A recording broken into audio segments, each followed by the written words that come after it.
The Sleeping Owl is a woodblock print created by the Japanese artist Utagawa Hiroshige in 1832. The print depicts a peaceful scene of an owl sleeping on a tree branch, surrounded by leaves and flowers. The intricate details of the feathers and the texture of the bark are captured beautifully in the print. This artwork is a part of the Boston Museum of Fine Arts collection and is a great example of Hiroshige's skill in creating nature-inspired prints. The painting Visit to Our Lady with Saints Nicholas and Anthony was created by Piero di Cosimo over a period of 6 years. During this time, he received a monthly fee and was provided with expensive paints. 2 assistants were also assigned to him to monitor the safety of the work. However, after 3 years of painting, production stopped for 6 months due to the fact that the author had no other sources of income. Piero di Cosimo never worked for free, which earned him respect from many people. The painting can now be found in a museum. This picture depicts students from the beginning of the 20th century, dressed in traditional village attire. The girls wore homespun skirts or sundresses, a simple white shirt with assemblies, blouses on top, and their heads are covered with scarves. They wear an orthodox cross around their necks and have modest embroidery on their sleeves, with a bright belt of a sundress as their only jewelry. Despite the simplicity of their clothing, the girls are dressed up and all their clothes are clean and new. Going to school is a holiday for them. In this painting, Nikolay Yaroshenko depicts 2 girls who are deeply engrossed in reading a letter. Yaroshenko was known for his artistic skill and his ability to convey social justice and morality in his works. He was also a keen observer, paying attention to even the smallest details. Although he was a talented landscape painter and portraitist, in this painting he showcases his ability to create a compelling narrative. The painting was created in 1892 and is currently exhibited in a museum. This portrait depicts Arseny's son Vasily Tropinin, painted by the artist in 1818. Tropinin was known for his love of painting portraits of children, and this work showcases his unique style and manner. The painting captures a moment from the life of the charming boy, who sits relaxed with his eyes looking to the side, as if distracted from some interesting activity. Despite his relaxed posture, the boy appears focused. This painting is currently exhibited in a museum. In 1878, a group of Russian artists gathered to paint a large canvas depicting the meeting of the icon. The painting shows a group of people gathered around an icon, which is being carried by 2 men. The scene is set in a church, with the walls and ceiling covered in intricate frescoes. The painting is notable for its use of bright colors and attention to detail, particularly in the clothing and facial expressions of the figures. Today, the painting is considered a masterpiece of Russian art and is exhibited in museums around the world. In this painting, we see an officer of the Napoleonic Guard riding a rearing horse, turning in the saddle to give his soldiers the signal to start the attack. The orange flicker on the right side of the canvas indicates the field of the upcoming battle. The 21-year-old unknown artist, Théodore Géricault, rejected the static nature of the figures and the inexpressiveness of color. He did not try to embellish reality, nor idealize it. Although the motif itself does not fit into the framework of monumental historical painting, Géricault attributes his work to this genre. He rejects the principle of panorama, traditional for depicting the battlefield, and presents only a fragment of the battle scene. One officer is enough to show the whole army and reveal the theme of the war. Critics and the public enthusiastically embraced the appearance of this young artist, endowed with unconditional talent and showing great promise. The painting After the Rain by Alexander Gerasimov depicts a magnificent spectacle presented by nature after a summer downpour. The composition of the canvas is built as if the observer, waiting for the downpour inside the house, opens the door and suddenly sees this beautiful sight. The painting was completed in just 3 hours, with great enthusiasm and without any corrections or interruptions. It is a true masterpiece that captures the freshness and liveliness of nature after a rainy day. The Last Supper is a religious painting depicting the communion of Christ with his disciples on the eve of the crucifixion.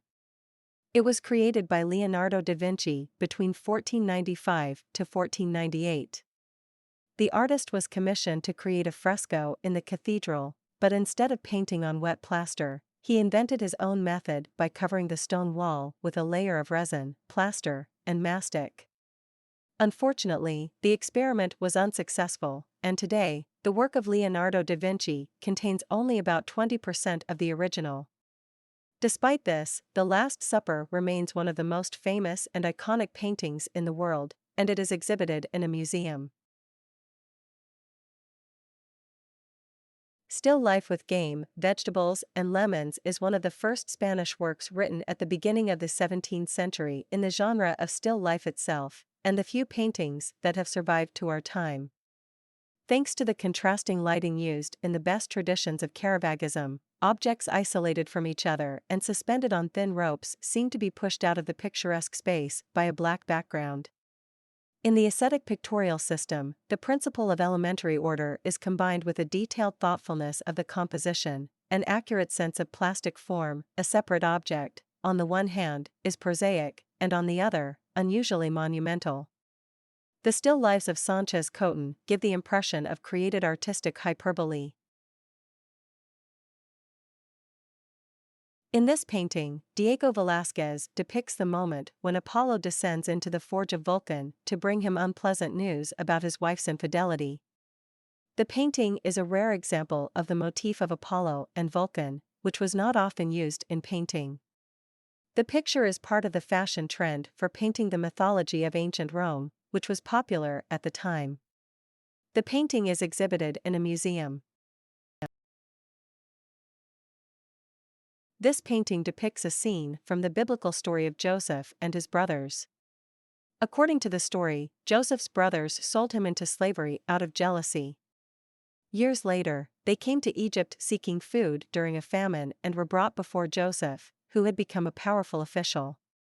Joseph tested his brothers by accusing them of stealing his silver goblet and threatening to imprison the one who had it. The painting shows the brothers' shock and dismay as the goblet is found in the sack of their youngest brother, Benjamin. The story ultimately ends with Joseph revealing his true identity and forgiving his brothers.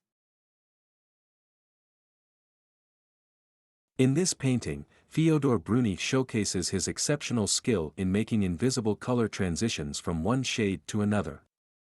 The sliding silk of the head cover and the weight of the folds of the cape, the fragility of the rose petals and the glossy surface of the leaves are all brought to life through his masterful use of color. Mary and Jesus also seem alive, and the rich and pure colors are harmoniously combined with pastel, warm shades, creating a lyrical mood full of light sadness. The painting exudes a sense of peace and readiness to overcome any trials. Thaw is a painting by Fyodor Vasilyev, created in 1871. The canvas depicts the period of early spring, when winter has not yet completely receded. The viewer sees a country road in the middle of melted dirty snow. It is washed out from constant bad weather. In the snow, there are traces of peasant carts. The road is crossed by a strip of meltwater. The artist painted snow with small thin brushes, which made it possible to depict its porosity, the heterogeneity that snowdrifts acquire with the onset of spring and the arrival of heat. A man and a child are walking along the road. The boy points to the birds that flooded the road in search of food. It would seem that the presence of people should make the atmosphere of the picture more comfortable, remove the feeling of loneliness, but no, their small figures in the middle of a large harsh landscape only enhance the unpleasant feeling of doom. Their images convey one of the meanings of the work, the difficulties of peasant life and the Russian people as a whole. Reclining Nude is a stunning painting by Amedeo Modigliani.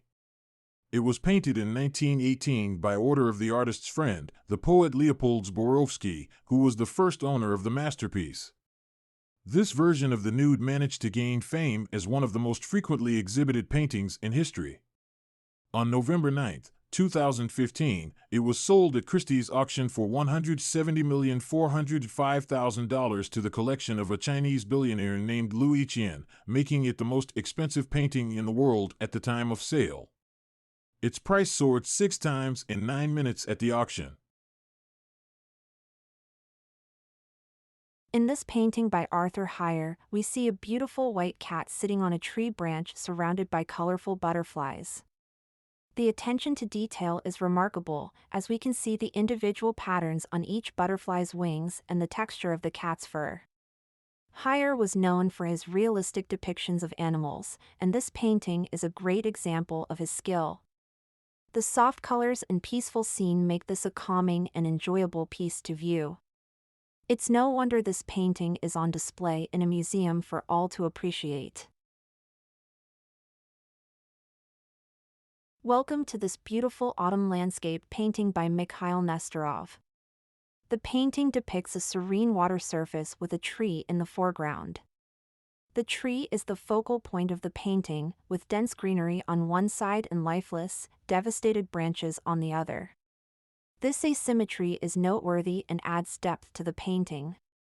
The artist seems to have captured the moment of the changing season, which can also be interpreted as an allegory for the transitional period in a person's life from youth to old age.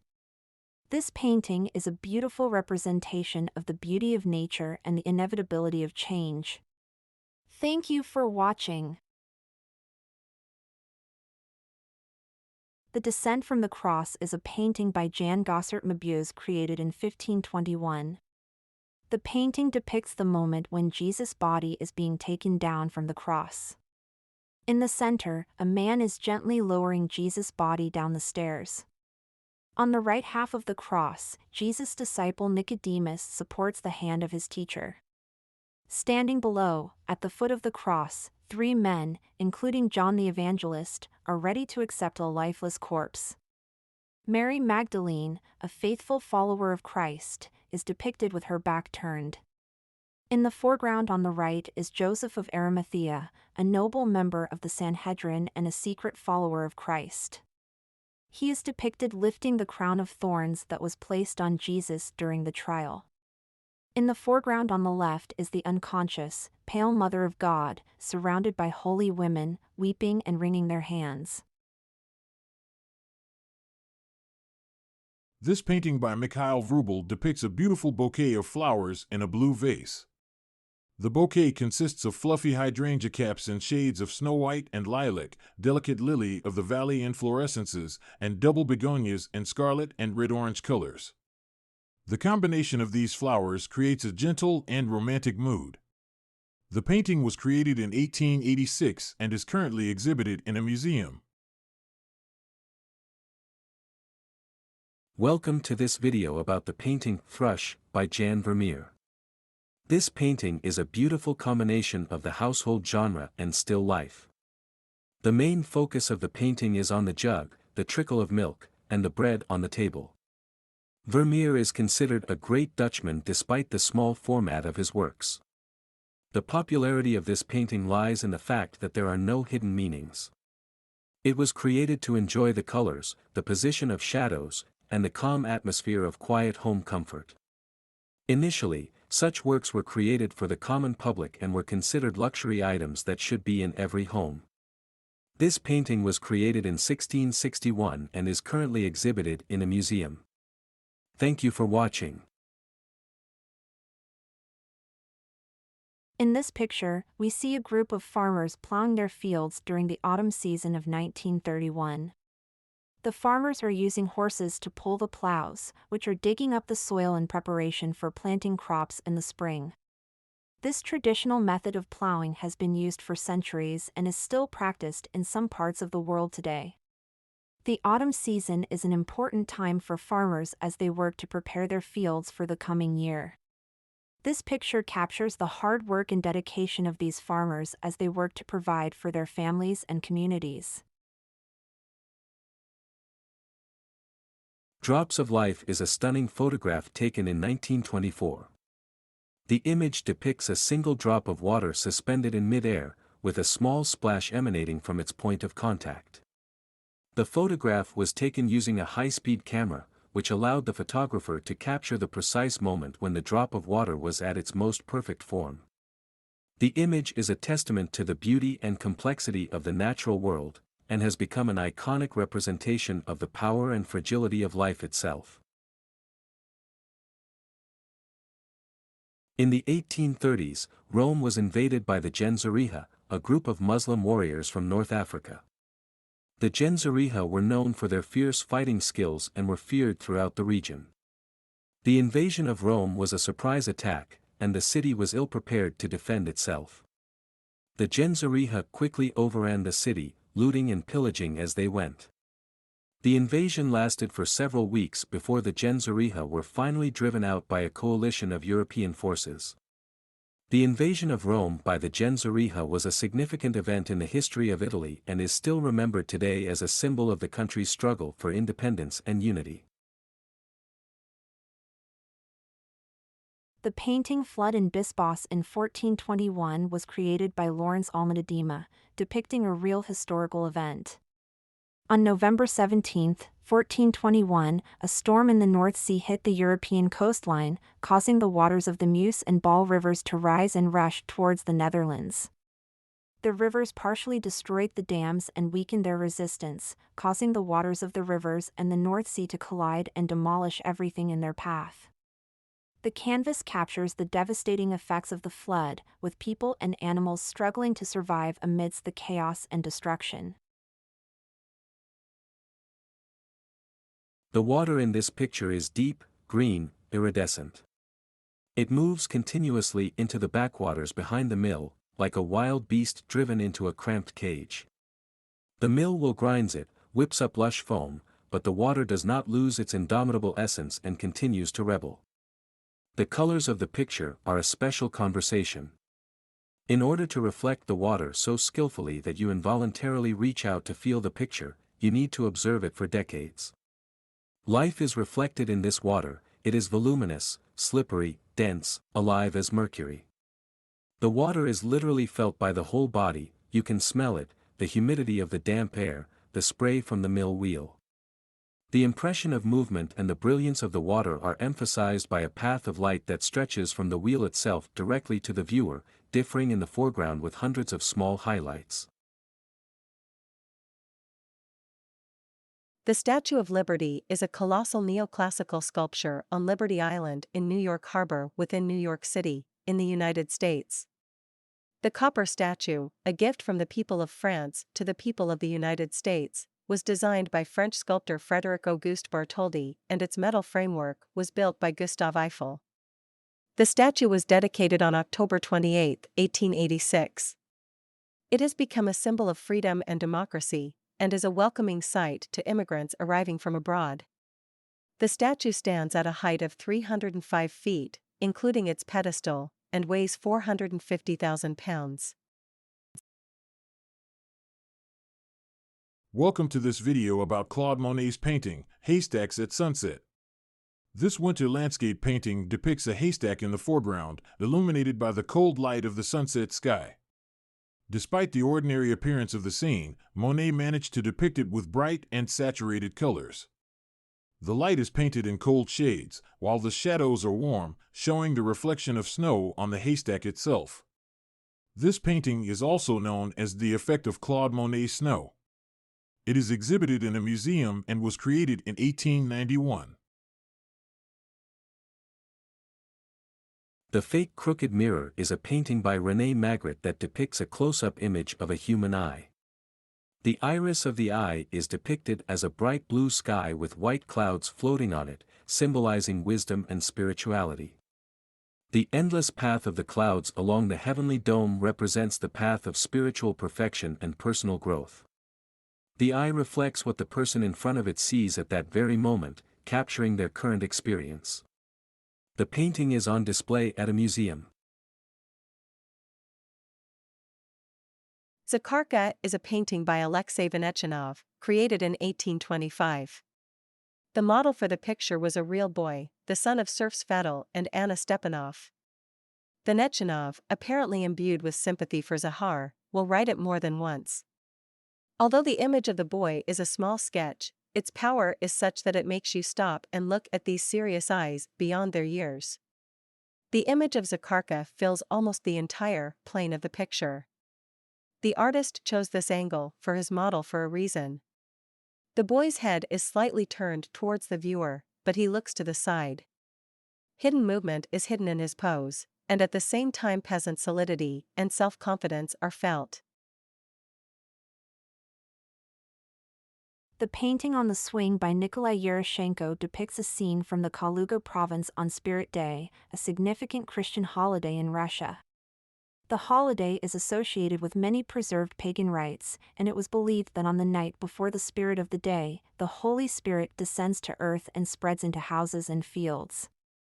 The painting shows a maid calmly accepting signs of attention from a soldier who cares for her with perfected art. The fact that they are united just now is no coincidence, as love, and simple human love, is higher than sublime and heroic at the wrong time. This is the Holy Spirit, whose descent is eagerly awaited on this holiday.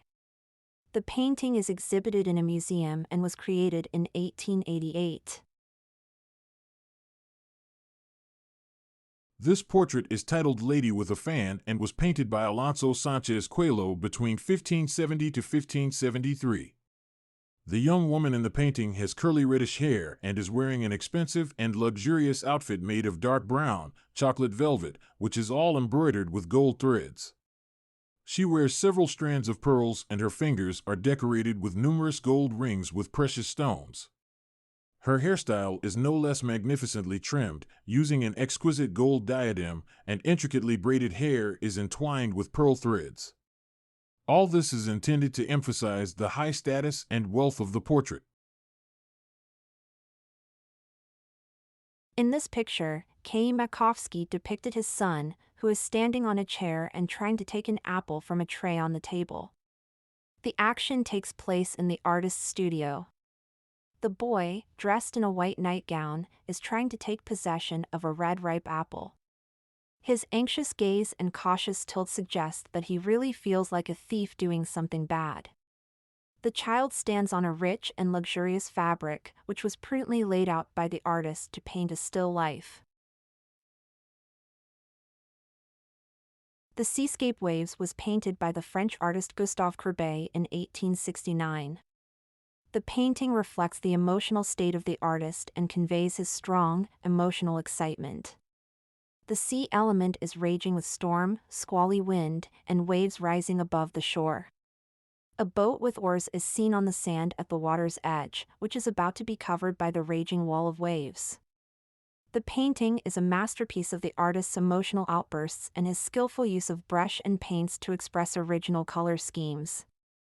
Gustave Courbet's soul played in unison with nature, and he successfully conveyed his inspiration in this artwork. In this painting, Orest Kiprensky accurately and skillfully depicts a young gypsy woman guessing on cards by candlelight. The girl sits at the table, leaning on her arm, with a long candle on an improvised pedestal of a vase and a book in front of her. Through the twilight, the swarthy, clean face of the fortune-teller stands out, on which huge, dark eyes shine brightly and vividly. Her face reflects the whole gamut of feelings, tormenting the restless heart and thoughts of the gypsy. Kiprensky whimsically and incredibly subtly described the inner world of a passionate, young gypsy woman peering into an unknown future. In the center of the composition, among the lush thickets, a jaguar attacks a horse. Rousseau was very interested in the theme of the East. He was fascinated by scenes of torment on the monuments of Oriental culture. He repeatedly returned to them in his works. But the kindness of the artist did not allow him to draw bloody fights. On his canvases, they looked more like hugs. The attack scene is almost obscured by foliage, with animals looking significantly smaller than flowers and plants. The jaguar is visible from the back. With his front right paw, he wraps his arms around the horse's neck and tries to knock it to the ground. Despite the fact that the artist depicts a scene of torment, the viewer does not have an expectation of brutal reprisals. The painting depicts a bridge over the Seine River in the town of Argenteuil, France. The town was a popular location for Impressionist painters due to its picturesque scenery. Monet painted several versions of this bridge, capturing the changing light and atmosphere throughout the day. The painting is an example of Monet's signature style of capturing the fleeting effects of light and color in nature. Today, the painting is held in a private collection and is considered a masterpiece of Impressionism. This painting, titled The Old Patriarch, was created by the Russian-American artist Nicholas Fechin in 1940.